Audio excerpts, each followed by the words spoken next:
Hello दोस्तों, मैं निगम चौहान आप सभी लोगों का स्वागत करता हूं आपके अपने यूट्यूब चैनल द कॉन्सेप्ट में। देखो, जो चैप्टर चल रहा था आपका नंबर ऑफ यूनिट प्लेस यानी इकाइकांक, वो कंप्लीट हो गया था और अगला चैप्टर है फ्रैक्शन यानी भिन्न। ठीक है, तो फ्रैक्शन में किस टाइप के क्वेश्चन आएंगे, सबसे पहले बेसिक समझ लो इसका कि फ्रैक्शन क्या होता है। पहले आप लोग बताओ फ्रैक्शन क्या होता है, भिन्न क्या होती है।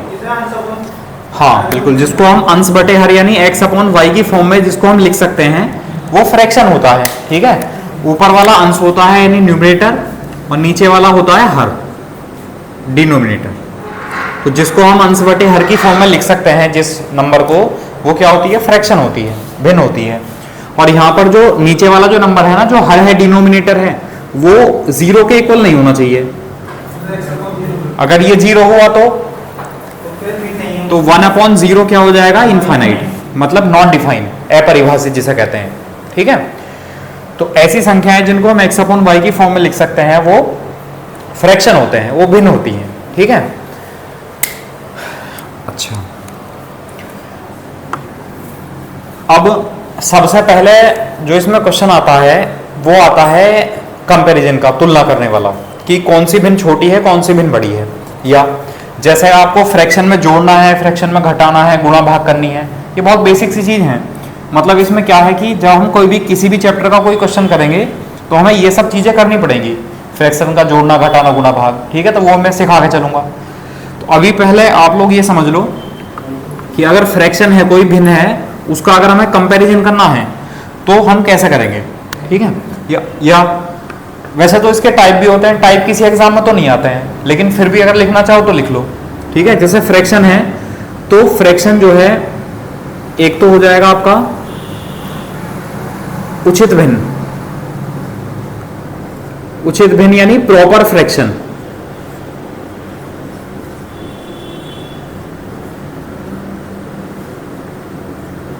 प्रॉपर फ्रैक्शन, तो प्रॉपर फ्रैक्शन यानी उचित भिन्न क्या होती है, हाँ, जिसमें ऐसा एक फ्रैक्शन जिसका अंश छोटा हो और हर बड़ा हो, तो ये उचित फ्रैक्शन होता है, ये प्रॉपर फ्रैक्शन होता है।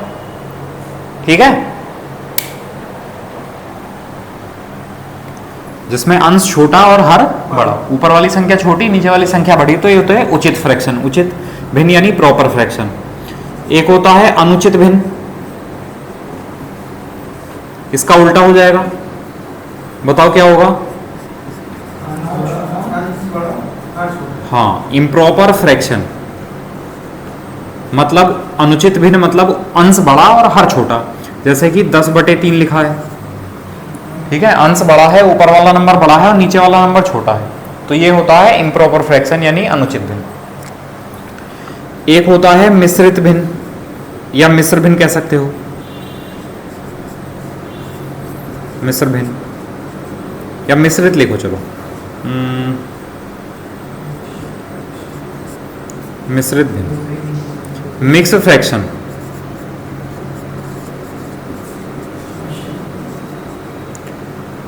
Mixed fraction. तो मिक्स्ड फ्रैक्शन यानी मिश्रित भिन्न क्या होता है, हाँ, जिसमें अंश बड़ा होता है और हर छोटा होता है। मतलब जैसे ये फ्रैक्शन लिखा है, इसे हम अगर सही बटे में लिख देंगे, जैसे कि 3 या 9, 3 सही 1/3, तो ये हो जाएगी मिश्रित भिन्न। इसको मिश्र भिन्न या मिश्रित भिन्न कह सकते हैं, मिक्स फ्रैक्शन। ठीक है,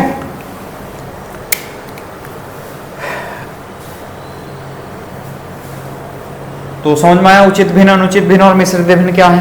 ठीक है, चलो नोट कर लिया। वैसे एग्जाम में आता तो नहीं है, लेकिन फिर भी कभी कभी टेट वगैरह का एग्जाम में आ जाता है, लेकिन इसी टेट, हाँ, टेट सुपर टेट में आ सकती है। अच्छा, अब फ्रैक्शन का बताओ कि छोटा नंबर या बड़ा नंबर पता करना है हमें, तो हम कैसे पता करेंगे। जैसे कि मान लो एक नंबर है, कुछ फ्रैक्शन लिखे हुए हैं, जैसे 1/2, 1/3, 1/4, 1/5। अगर मैं आपसे पूछूं इसमें कौन सा नंबर छोटा है कौन सा नंबर बड़ा है, बताओ। 1/2 और 1/5 सबसे छोटा। मतलब यहाँ जो अंश है ना, सभी के अंश कैसे हैं, सब बराबर हैं, तो जिसका हर बड़ा है वो संख्या छोटी होगी और जिसका हर छोटा है वो संख्या बड़ी होगी। कहते हैं ना कि छोटी संख्या से भाग करोगे तो बड़ा और बड़ी संख्या से भाग करोगे तो छोटा। ठीक है, इसमें कोई कैलकुलेशन करने की जरूरत नहीं है अगर इस टाइप से कंडीशन बनती है तो। अगर सबके अंश यानी न्यूमरेटर बराबर हैं तब जिसका हर सबसे बड़ा है वो छोटा नंबर और जिसका हर सबसे छोटा है वो बड़ा नंबर। ठीक है। अच्छा, अगर यहां पर हर बराबर हो जैसे कि 2/3, 4/3, 5/3, 7/3 ये लिखे हैं, 2/3, 4/3, 5/3, 7/3। इसमें क्या है, डिनोमिनेटर जो है इनके जो हर हैं वो सब बराबर हैं। तो इसमें बताओ आप सबसे छोटा नंबर कौन सा होगा? हाँ, जिसका अंश छोटा है वो नंबर छोटा होगा, तो ये नंबर हो जाएगा सबसे छोटा। और सबसे बड़ा नंबर हो जाएगा जिसका अंश सबसे बड़ा है, तो ये हो जाएगा सबसे बड़ा। बताओ समझ आया नहीं आया? तो इनमें तो कोई दिक्कत नहीं है, आप देखकर भी बता सकते हो बिना कैलकुलेशन किए। ठीक है, एक कंडीशन ऐसी भी समझाऊंगा, कभी कभी हो सकता है कंफ्यूजन हो जाए आपको, तो उस कंफ्यूजन को भी दूर करेंगे, बताऊंगा अभी।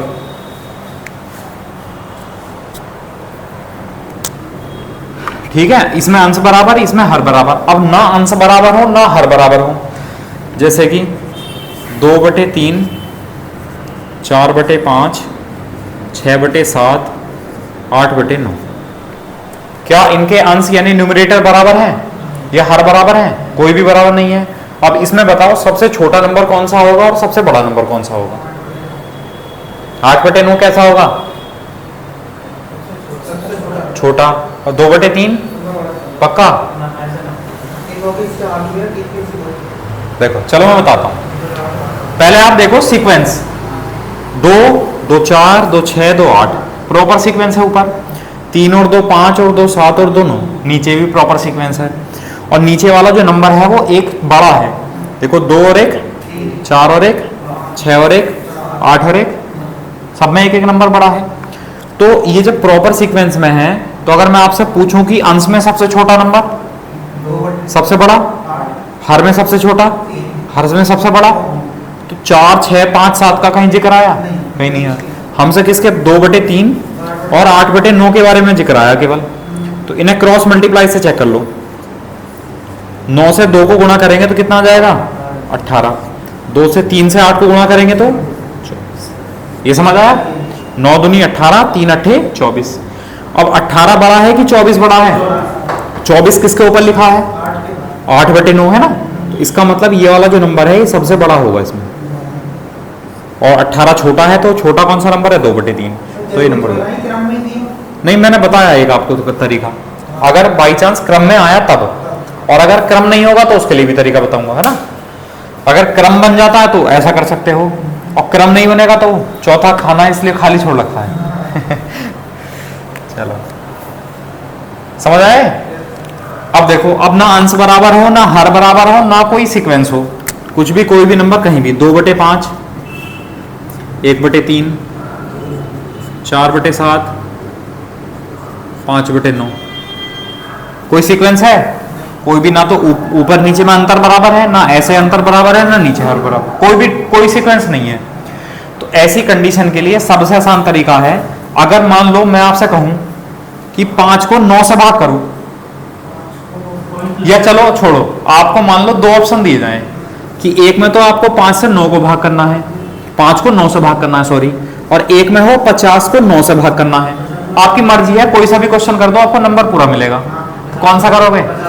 50 वाला करोगे ना, है ना। कहीं ना कहीं पॉइंट से शुरू में डर लगता है, तो आप ऐसा करो, आप सभी में ऊपर एक एक जीरो बढ़ा लो। ठीक है, जैसे कि ये 2 था तो 20/5 हो गया, 10/3, 40/7 और 50/9। समझ आया? ऊपर सब में जीरो बढ़ा लो। अब भाग कर लो, 5 से भाग करेंगे तो 5 चौक 20, 3 से भाग करेंगे तो 3 पॉइंट समथिंग आएगा, 7 पंजे 35, 5 पॉइंट समथिंग, और 9 पंजे 5 पॉइंट समथिंग।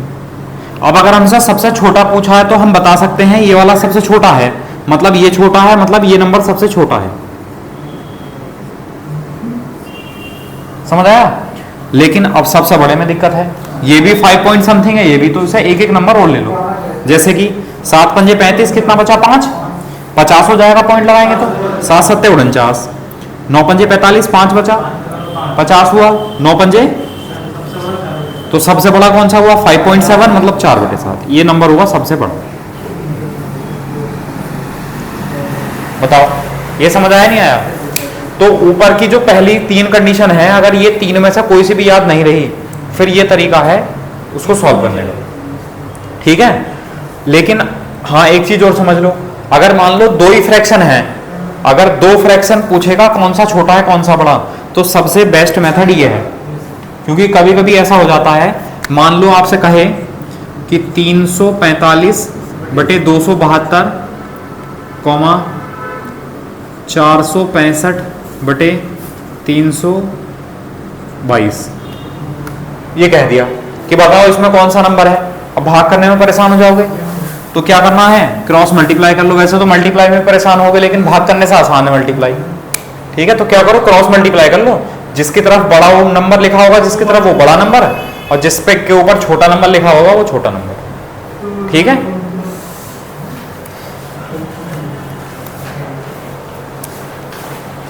बताओ समझ आए? चलो कर लिया नोट।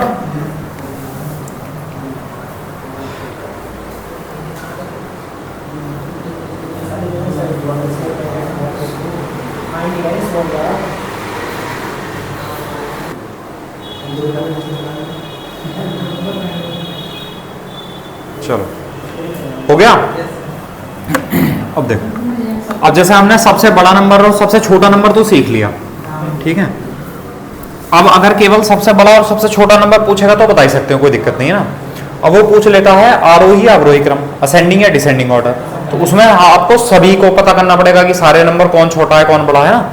तो पता तो है आरोही क्रम क्या होता है, बिल्कुल ठीक है। आरोही क्रम, आरोही क्रम यानी असेंडिंग ऑर्डर,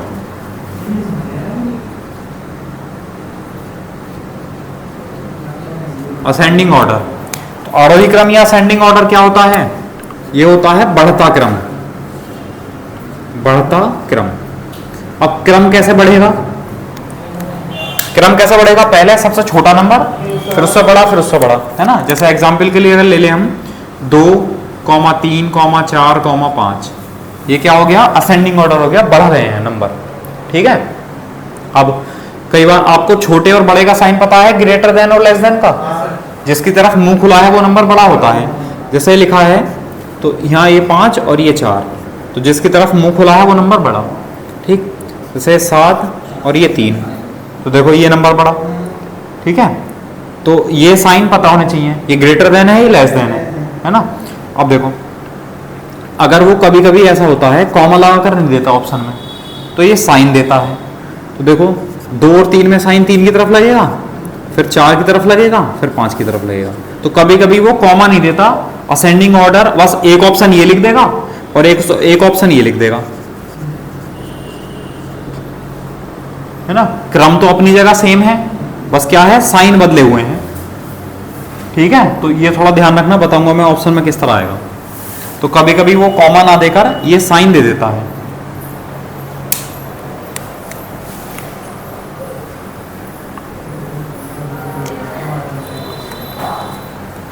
लिख लिया। अब है दूसरा अवरोही क्रम, अवरोही क्रम यानी डिसेंडिंग ऑर्डर।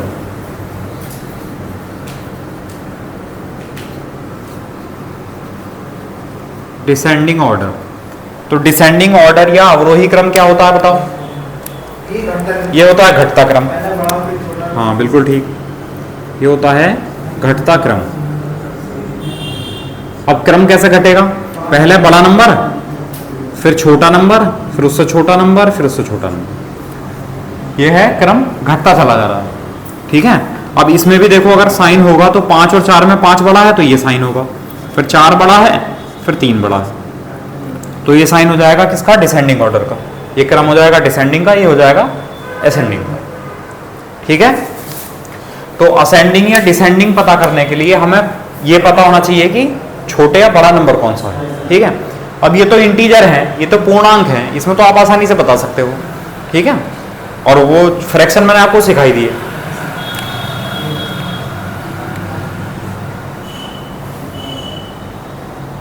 कर लिया?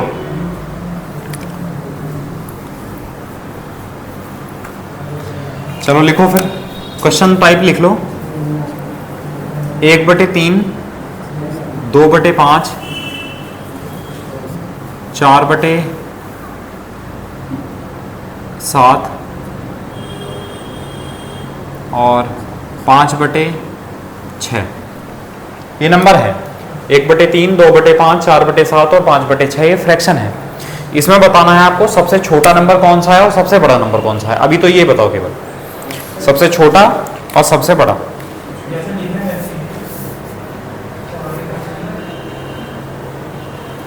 देख लो क्रम, ऊपर तो देख लो लेकिन नीचे भी देख लो क्रम।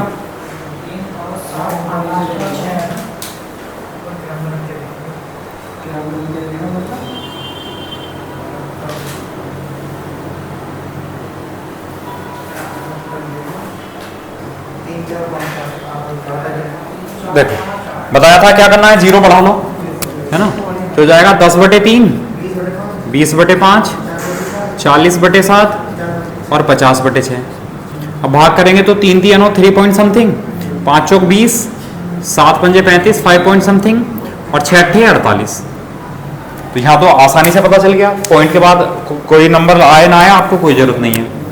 सबसे छोटा नंबर पूछा है तो सबसे छोटा नंबर 3 है, ठीक है। तो सबसे छोटा नंबर ही हुआ 1/3, ये सबसे छोटा नंबर है। सबसे बड़ा पूछा है तो 8 सबसे बड़ा है, तो 5/6 कैसा है, सबसे बड़ा। बताओ समझ आया नहीं आया? तो कोई भी अगर फ्रैक्शन है तो सबसे छोटा और सबसे बड़ा आप लोग बता सकते हो।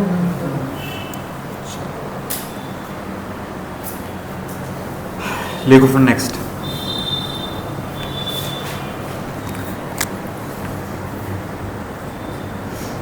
पाँच बटे 6, 2/9, 3/8, 4/7, 1/3। ये नंबर है। इनको आपको आरोही क्रम में लगाना है, इनको असेंडिंग ऑर्डर यानी आरोही क्रम में लगाना है, आरोही क्रम, ठीक है। करो, ऑप्शन लिखता हूं मैं, चलो पहले करो।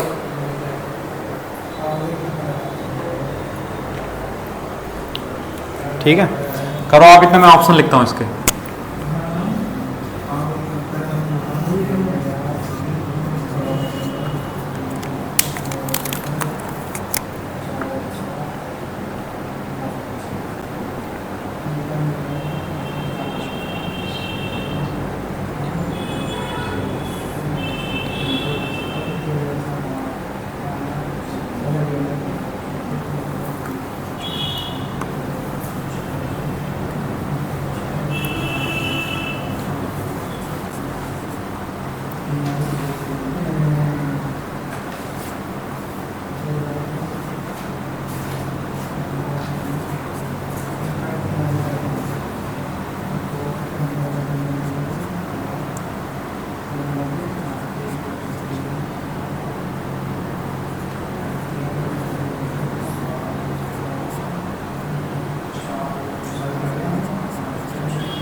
ये ऑप्शन है 4 पक्का।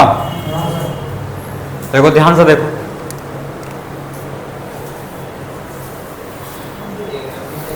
ध्यान से देख रहे हो, पक्का एक पहला ही ऑप्शन है। चलो मैं तो सोचा था विचलित कर दूं, ना हो पाए। चलो जब हम 0 0 लेंगे, है ना, तो जब 6 से भाग करेंगे तो 6 अट्ठे 48, 8 पॉइंट समथिंग आएगा। 9 दूनी 18, 2 पॉइंट समथिंग आएगा, 8 तिया 24 3 पॉइंट समथिंग आएगा, 7 पंजे 35 5 पॉइंट समथिंग आएगा, और 3 तिया 9 यानी 3 पॉइंट समथिंग आएगा। तो यहाँ एक एक नंबर और ले लें, 3 तिया 9 एक बचेगा 10 हो जाएगा, 3 तिया 9 और 8 तिया 24 6 बचा, 8 सत्ते 56, ये कंडीशन बन जाएंगी। तो सबसे पहले सबसे छोटा नंबर ये है, आरोही में लगाना है सबसे छोटा नंबर, यानी 2/9 सबसे छोटा है, फिर इसे काट दो, फिर 3.3 छोटा है मतलब 1/3 छोटा है, फिर 3.7 आएगा मतलब 3/8, फिर 5 आएगा मतलब 4/7, और फिर 8 आएगा मतलब 5/6। ये क्रम बना, ठीक है। अब आपको पता है कि ये नंबर सबसे छोटा है, ये नंबर सबसे बड़ा है, इन दोनों में भी ये नंबर बड़ा है, तो क्रम किधर निशान इस तरह लगेगा, तो वैसे इधर ही लगता चला जाएगा। ये कौन सा ऑप्शन है, यहां से, ठीक है। अब जैसे ये पहला ऑप्शन और जो तीसरा ऑप्शन है, ये दोनों लगभग सेम है, बस क्या है, साइन का फर्क है, चिन्ह का फर्क है, संख्याएं अपनी अपनी जगह लिखी हैं, क्रम उनका वही है, बस क्या है देखो चिन्ह का बदला है। वैसे दूसरा और चौथा ऑप्शन सेम है, चिन्ह बदले हुए हैं, ठीक है। तो कई बार अगर ऐसा है तो ये इसको आपको ऐसा करने की जरूरत भी नहीं है, ऐसा भी मत करो, ठीक है। आप एक मतलब देख के बता सकते हो बिना कैलकुलेशन के लिए, देखो समझो, ये तो समझ में आ ही गया, ये तो करना ही है, कर ही सकते हो इसे तो ना। अब अगर आपको ऐसा लिखा है तो देखो इसका और इसका क्रम सेम है, इसका और इसका क्रम सेम है, ठीक है। तो जब हम आरोही क्रम लिखते हैं तो पहला नंबर छोटा आता है, फिर आता है बड़ा। तो अगर मैं यहां देखूं क्रॉस मल्टीप्लाई करके, तो 3 दूनी 6 और 9 एकन, तो इन दोनों में ये बड़ा है, क्रम सही लगा हुआ है, मतलब चिन्ह सही लगा हुआ है। अगर हम यहाँ चेक करें तो 7 पंजे 35 और 6 चौक 24, ये है तो सही लिखा हुआ, लेकिन आरोही क्रम में तो छोटा नंबर लिखा जाता है पहले, तो ये ऑप्शन नहीं हो सकता। अच्छा यहाँ देखेंगे तो 3 दूनी 6 और 9 एकन 9, अब यहाँ क्रम इन्होंने चिन्ह गलत लगा रखा है, तो ये वैसे ही गलत है, ठीक है। और इसमें चाहे ये सही हो या गलत हो, बड़ा नंबर था 5/6, तो ये तो आ ही नहीं सकता शुरू में, तो फिर बिना आप कैलकुलेशन किए आप ऐसा भी कर सकते हो, ठीक है। लेकिन हाँ, जब मान लो जब इसके ऑप्शन ही अलग अलग हो, कि कहीं पर तो शुरुआत 2/9 से हो रही है, एक ऑप्शन में 1/3 से शुरुआत हो रही है, एक में 3/8 से हो रही है, एक में 4/7 से हो रही है, तब तो आपको ये सब चेक करना पड़ेगा, हाँ, ठीक है। चलो कर लेंगे फिर इस टाइप का।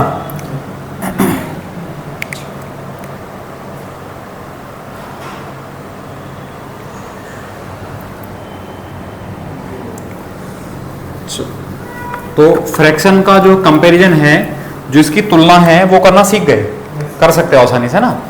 चलो अब इसमें ज़्यादा क्वेश्चन नहीं कर रहे, आप लोग करके देख लेना घर से, ठीक है। अब इसमें क्या है, जैसे कि फ्रैक्शन की गुणा है, फ्रैक्शन की भाग, बहुत बेसिक चीज़ें हैं ये, आप सब लोग जानते हो, कर सकते हो, ठीक है, लेकिन फिर भी समझ लो। जैसे फ्रैक्शन को जोड़ना है हमें, तो जैसे लिखा है 2/5 और 3/7 लिखा है, इनको हमें जोड़ना है, तो क्या करोगे आप, सबसे पहले 5 और 7 का एलसीएम लोगे, तो कई बार लोगों को दिक्कत आती है इसमें।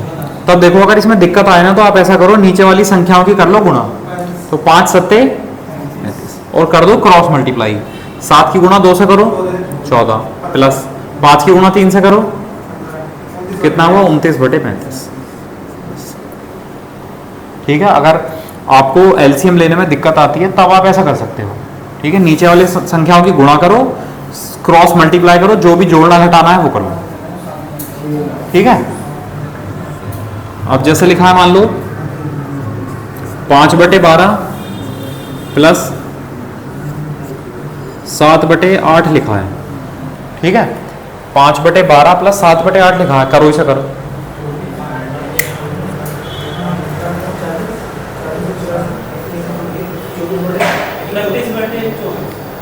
31/24। देखो एक तो तरीका है एलसीएम लेने वाला, चलो एलसीएम लेने वाला तरीका समझाऊंगा मैं, लेकिन जैसा हम अभी कर रहे थे ना क्रॉस वाला, वो कर लो।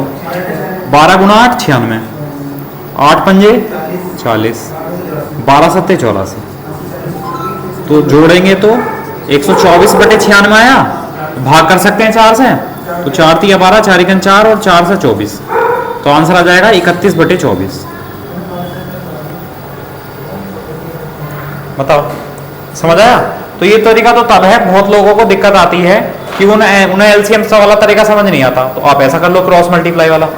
और अगर एलसीएम वाला करना है तो देखो, जैसे लिखा है 5/12 प्लस 7/8, तो आप 12 का और 8 का एलसीएम ले लो, तो 12 और 8 का एलसीएम आया 24। ठीक, 12 से 24 को भाग करो, 2 आया, 12 दूनी 24, 2 आया, 2 पंजे प्लस 8 से 24 को भाग करो, 8 के 24 और 3 सत्ते, अब जोड़ेंगे तो कितना आ जाएगा 31/24, है ना। वो भाग बाद में ना करनी पड़ेगी, आप पहले से सोल्व कर लो। समझ आया? कर लोगे फिर, है ना। ये तो बहुत बेसिक चीजें हैं, ये आपको पता होनी भी चाहिए और होंगी भी पता। लेकिन फिर भी बहुत लोग ऐसे होते हैं जिन्होंने जो मैथ बैकग्राउंड से नहीं है ना, खासकर लड़कियां, लड़कियों को दिक्कत होती है ज्यादा कि बस फ्रैक्शन वाले सवाल आए और बस खत्म, या फ्रैक्शन, वो मैथ से डरती हैं लड़कियां ज्यादातर। चलो हो जाएगा। अब जोड़ना भी ऐसे ही होगा, घटाना भी ऐसे ही होगा, कर सकते हैं जोड़ना घटाना, बस साइन का ही अंतर है केवल।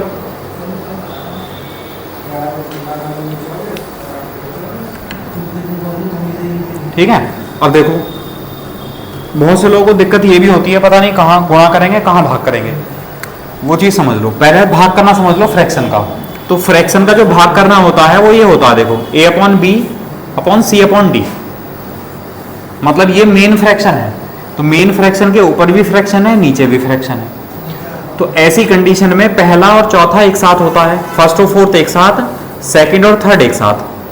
तो फोर्थ फर्स्ट के साथ पास जाएगा तो a इंटू डी हो जाएगा, और सेकंड थर्ड के पास जाएगा तो b इंटू सी हो जाएगा। तो ये पहली कंडीशन बनी, जिसे हम डायरेक्ट लिख देते हैं ना, a इंटू डी और b इंटू सी। ठीक है। दूसरी कंडीशन, साथ साथ एग्जाम्पल भी समझ लो। जैसे मान लो 2/3 और 4/5 लिखा हुआ है, तो 5 ऊपर चलेगा तो 5 गुणा 2 10, और 3 चौक, और भी सॉल्व कर सकते हो आप, 2 से भाग करो, 2 पंजे 10 और 2 से 6, 5/6। ठीक है। अच्छा, दूसरा जैसे लिखा हुआ है a/b,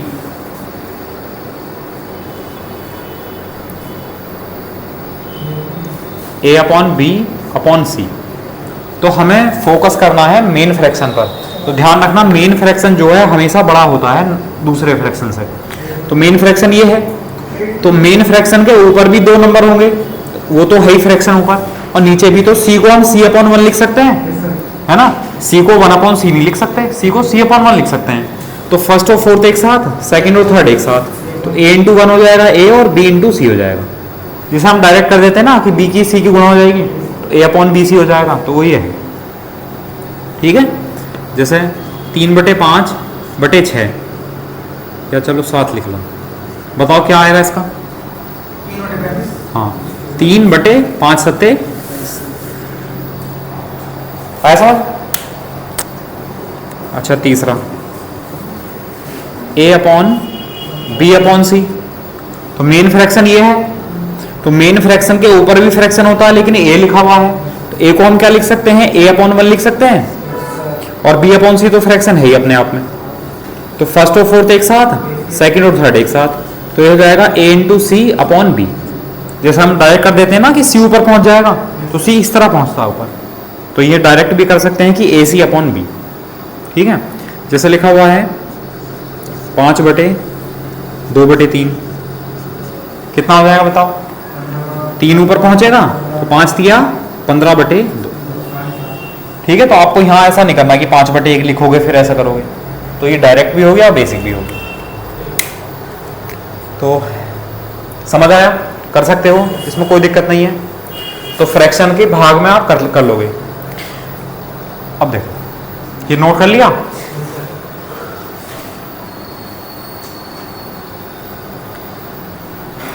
देखो,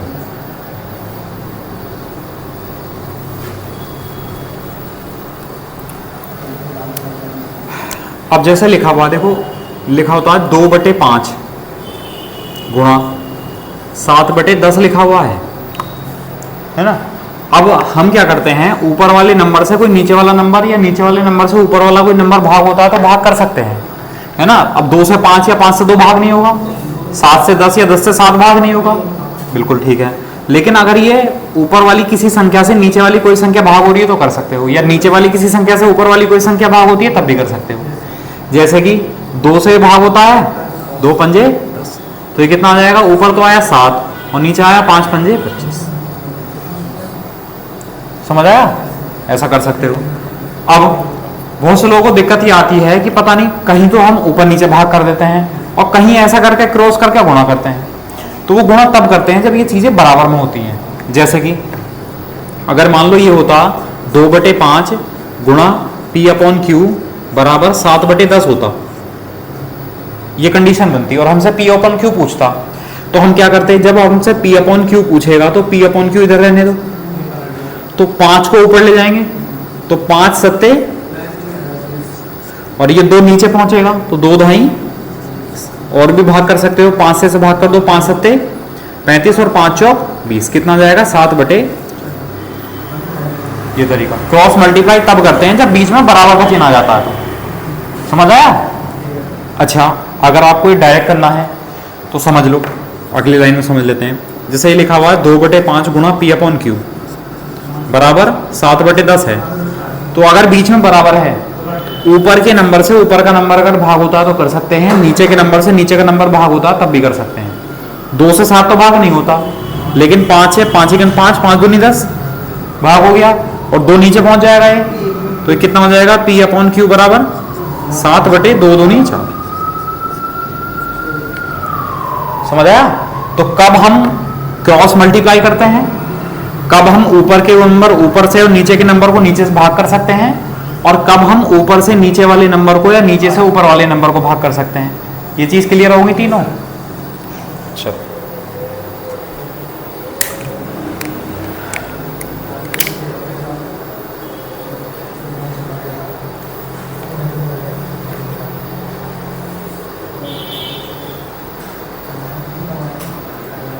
समझ आया? कर लेंगे फिर।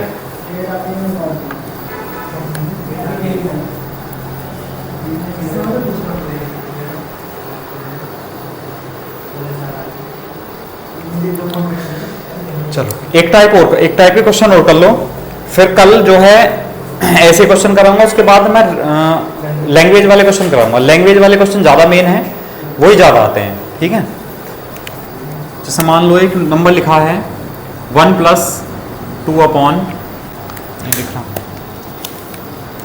1 + 2 अपॉन 3 + 1 अपॉन 4 + 1 अपॉन 5, ये है। इसको सॉल्व करना है।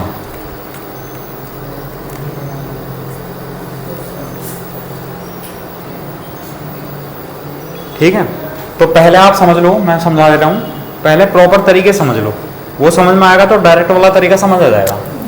अब देखो इसमें क्या करना है, नीचे से सॉल्व करेंगे हम, तो यहां तक को ऐसे लिखा रहने दो, मतलब 1 + 2 अपॉन 3 + 1 अपॉन ऐसे लिख दिया।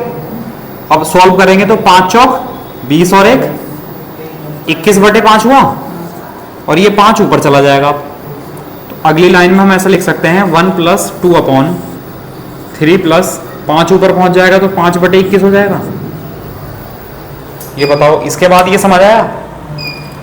अच्छा, अब हम इसको सॉल्व करेंगे तो यहां तक ऐसे लिखा रहने दो, 1 + 2 अपॉन 21 या 63, 63 और 5 68, 68/21। ठीक है, अब ये 21 ऊपर चला जाएगा। ठीक, अब ये हो जाएगा 1 + 21 × 2 42, 42/68। चाहो तो आप अभी यहाँ भाग कर सकते हो, या नहीं करना चाह रहे तो बाद में कर लेंगे।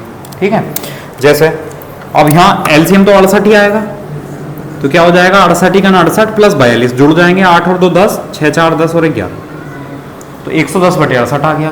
सॉल्व कर लो, 2 से 34 बार और 2 से 55 बार, तो आंसर कितना आया 55/34।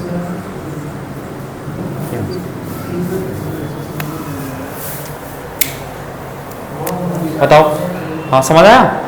चलो लिख लो, इसे प्रॉपर लिख लो, 1-2 क्वेश्चन प्रॉपर तरीके से कर लो, और अभी मैं इसको एक लाइन में खत्म कराऊंगा। ठीक है, लेकिन अगर ये चीज समझ नहीं आएगी तो आपको एक लाइन में समझ में नहीं आएगा, इसलिए ये स्टेप बाय स्टेप समझना जरूरी है।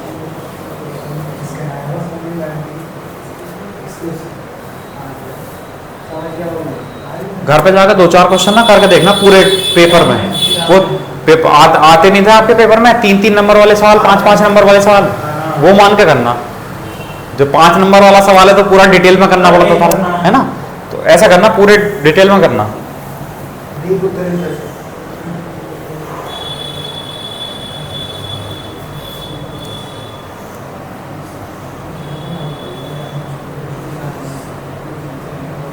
ठीक है, लिख लिया।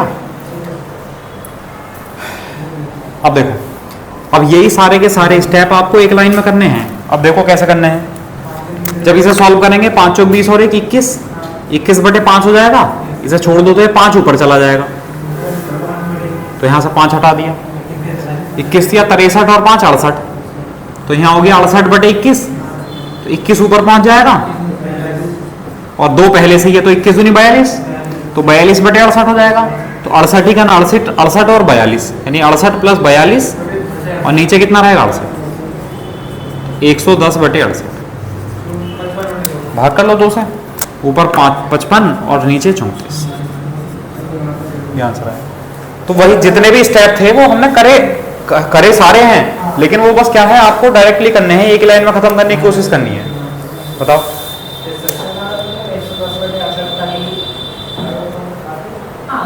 अच्छा, वो ऑप्शन में देखना आपको। अगर ऑप्शन में 110/68 है तो ये लगाएंगे, ऑप्शन में 55/34 है तो ये लगाएंगे। ऑप्शन में अगर दोनों है तो एक ऑप्शन ऐसा होगा ए और बी दोनों, वो लगाएंगे।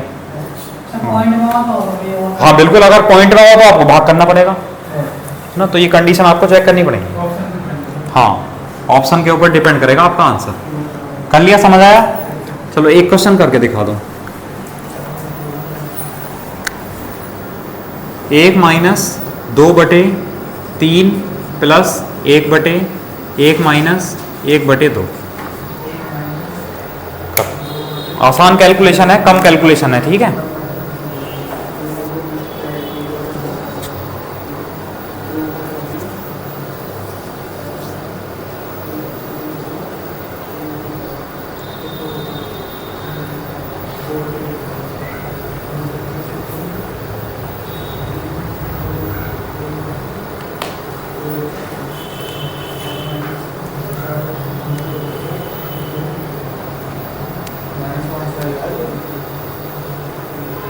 माइनस में आ रहा है आंसर, कोई बात नहीं, है ना। हमें तो इसका आंसर बताना है, तो ये तो माइनस प्लस हो सकता है। माइनस के 3/5 या प्लस के 3/5? अच्छा, चलो देखते हैं। देखो, जब इसको सॉल्व करेंगे तो 1/2 आएगा, तो 2 ऊपर पहुंच जाएगा, तो 2/1 हो गया। और 2 और 3 कितना हो गया? 5/1, मतलब 5 ही हो गया, तो ये 2/5 हो गया। तो 1 - 2/5, 5 - 2 कितना हो जाएगा? 3/5। प्लस ही रहेगा। अच्छा, चलो बताओ, समझ आया? कर लेंगे फिर। चलो अब देखो, अब और क्वेश्चन मैं कल कराऊंगा, लेकिन अभी समझो। अभी तक क्या है, अभी हम ऐसे क्वेश्चन दे रखे हैं और उसको सोल्व करके हमारा ये आंसर आया।